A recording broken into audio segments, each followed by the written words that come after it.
Ito yung lumang wiper motor sa griller ng manok. Ito bigla na lang humina yung ikot at papalitan natin ng bago. Ito yung bago niyang wiper motor. At wala dito sa tatlo.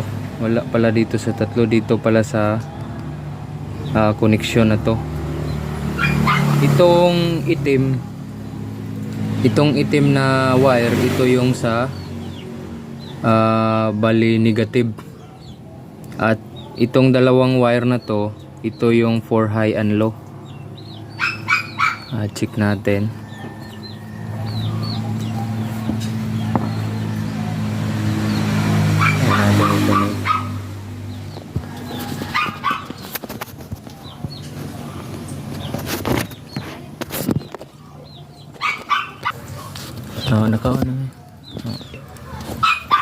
Ito yung power supply natin, 12 volts, battery ng sasakyan.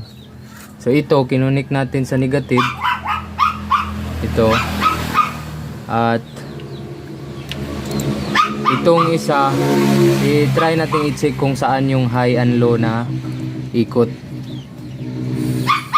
Ito medyo mabilis, so ito yung high.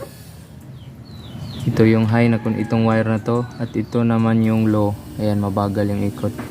So dito lang tayo kukuha sa low na ikot, kasi di naman kailangan siguro na high speed yung ikot ng griller ng manok, no?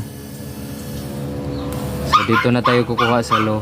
Depende na yan sa inyo kung ano yung gusto niyo, ano yung preference niyo. If gusto niyo mabilis yung ikot at gusto niyo mahina.